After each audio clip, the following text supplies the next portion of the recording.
Hi అండి, నేను మీ Chandrika. Welcome back to ask wonders. ఈరోజు మన వీడియోలోని ట్రెడిషనల్ రెసిపీ అనేది నేను ఒకటి చూపించబోతున్నానండి. సింపుల్గా చాలా తక్కువ ఇంగ్రీడియంట్స్తో మీకు జంతికలను అయితే చాలా గుల్లగా వచ్చేలా చూపించబోతున్నాను. చాలా బాగుంటాయి. ఒకసారి నేను చెప్పిన కొలతలతో పక్కాగా తయారు చేసుకోండి. పిల్లలు ఎప్పుడైనా స్నాక్ అనేది అడిగినప్పుడు సింపుల్గా తక్కువ మనం ఇంగ్రీడియంట్స్తోని వెంటనే చేయగలిగే సింపుల్ అయిన టేస్టీ అయిన గుల్లగా వచ్చే జంతికల్ని ఈ వీడియోలో మీకు చూపించబోతున్నానండి. మరి ఇక అస్సలు ఆలస్యం చేయకుండా ఈ జంతికల కోసం ముందుగా నేను ఇక్కడ వెడల్పాటి గిన్నెనైతే తీసుకొని జల్లెడ పెట్టుకొని 3 గ్లాసుల వరకు వరిపిండిని అయితే తీసుకోండి. నేను ఇక్కడ పొడిపిండినే తీసుకుంటున్నానండి, తడిపిండి కాదు. చక్కగా మనం రెగ్యులర్గా మనం ఇంట్లో ఎప్పటికప్పుడు రైస్ ఫ్లోర్ ఉంటూనే ఉంటుంది కదండి, మనం డైరెక్ట్గా తీసుకోవచ్చు అనమాట. ఇది 1/2 కేజీ వరకు ఉంటుందండి. ఈ పిండిని చక్కగా జల్లెడ పట్టుకోవాలన్నమాట. మనం ఎప్పుడు జంతికలు చేసినా జల్లెడ అనేది పట్టుకుంటే మనకి నీట్గా చక్కగా జంతికలు గుల్లగా వస్తాయి అన్నమాట. అందులో ఏమైనా డస్ట్ ఏమైనా ఉంటే చక్కగా తీసి పక్కన పెట్టేసేయండి. ఇప్పుడు ఇందులోకి 1 గ్లాసు వరకు మనం పుట్నాల పప్పు అండి, అదే చట్నీ పప్పు అంటాం కదండి, ఈ పుట్నాల పప్పుని మిక్సీ జార్లో వేసుకొని చక్కగా మెత్తటి పౌడర్ అయితే చేసుకోవాలన్నమాట. ఈ రెండింటితోనే మన జంతికలు అనేవి చాలా బాగా వస్తాయన్నమాట.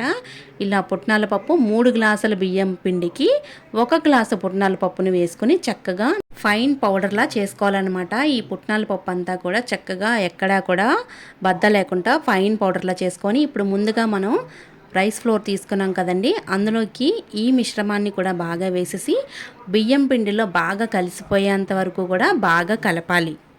ఇలా కలుపుకొని పక్కన పెట్టుకోండి. ఇప్పుడు దీనిలోకి వాటర్ అయితే మనకి హాట్ వాటర్ వాడతామండి. ఇందులోకి ఇప్పుడు మనం తగినంత వాటర్ని కొంచెం ఎక్కువగానే తీసుకోండి, కావాల్సినంత వేసుకుంటాం కాబట్టి బాయిల్ చేసుకోండి వాటరు.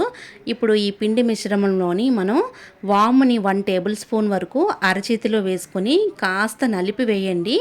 ఫ్లేవర్ అనేది మనకి బాగా వస్తుందన్నమాట నలిపి వేయడం వల్ల.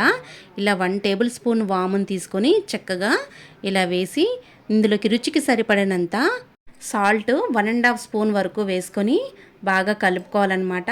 నేను ఇక్కడ 1.5 వేసాను, మీకు రుచికి సరిపడినంత వేసుకోవచ్చు. అలాగే 1 టేబుల్ స్పూన్ కారం, అలాగే 2 టేబుల్ స్పూన్ వరకు నువ్వులను కూడా యాడ్ చేసుకోండి. ఇప్పుడు వీటన్నిటినీ కూడా పిండిలో బాగా కలిసిపోయేలాగా చేతితో బాగా మెదుపుకుంటూ ఈ పిండి మొత్తాన్ని కూడా బాగా కలపాలండి. పిండి బాగా కలుపుకునే విధానంలోనే మనకి జంతికలు అనేవి బాగా వస్తాయి. ఇప్పుడు బాయిల్ చేసుకున్న వాటర్ని కొద్దిగా తీసి ఈ పిండి మిశ్రమంలోని చక్కగా వేసుకోవాలి. మొత్తం ఒకేసారి వాటర్ అనేది వేయకూడదు, కొంచెంగా చూసుకుంటూ ఈ పిండిని బాగా మెదుపుకుంటూ బాగా స్మాష్ చేసుకుంటూ చక్కగా ఈ పిండి మొత్తాన్ని కూడా ముద్దలా చేసుకోవాలన్నమాట. మనం కలుపుకునే విధానం బట్టే జంతికలు అనేవి గుల్లగా వస్తాయండి.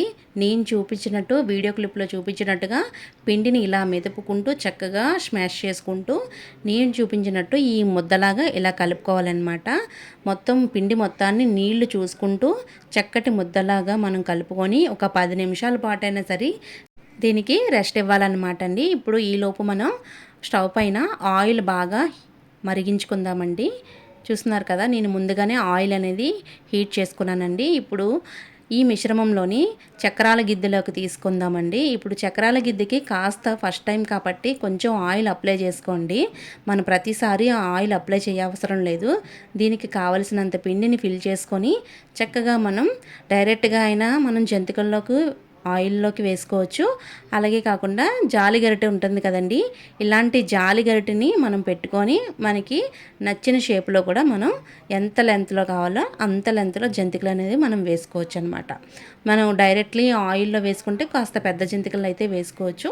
ఇలా కరెక్ట్గా మనం వేసుకుంటే అన్నీ ఒకే షేప్లో అన్నీ ఒకే సైజులో జంతికలు అనేవి మనం ప్రిపేర్ చేసుకోవచ్చు. ఇలా ఒక్కొక్కటిగా మనం వేసుకొని జంతికలు అనేవి బాగా వేయించుకోవాలన్నమాట. మనం వెయ్యగానే గరిటె పెట్టి మనం కదపకూడదండి. ఒక 2 మినిట్స్ వరకు కూడా అలాగే వదిలేస్తే జంతికలు అనేవి మనకి విరగకుండా చక్కగా ఈ బబుల్స్ అన్నీ తగ్గిపోయినట్లయితే జంతిక అనేది చక్కగా వేగినట్టు అనమాట. ఇలా వేయించిన జంతికల్ని ప్లేట్లోకి తీసి పక్కన పెట్టేసుకోండి. ఇలా అన్ని జంతికల్ని కూడా చక్కగా ఇలా వేసేసి 10 నిమిషాలు పక్కన వదిలేస్తే మనకి ఈ జంతికలు అనేవి చక్కగా క్రిస్పీగా వస్తాయన్నమాట. అంతేనండి. ఎంతో సింపుల్‌గా మన పెద్దవాళ్ళు ఎప్పటినుంచో చేసే ట్రెడిషనల్ రెసిపీ అనమాట అండి. తక్కువ ఇంగ్రీడియెంట్స్‌తో సింపుల్‌గా చేసుకునే ఈ పద్ధతిలో ఈ జంతికల్ని చేసుకోండి. చాలా గుల్లగా వస్తాయన్నమాట. మరి ఈ వీడియో మీకు నచ్చినట్టయితే లైక్ చేయండి, షేర్ చేయండి. మీ అమూల్యమైన ఫీడ్‌బ్యాక్‌ని కామెంట్ సెక్షన్‌లో కామెంట్ చేయండి. మరిన్ని వీడియోస్ కోసం మా ఛానల్‌ని సబ్స్క్రైబ్ చేయండి. Thank you for all.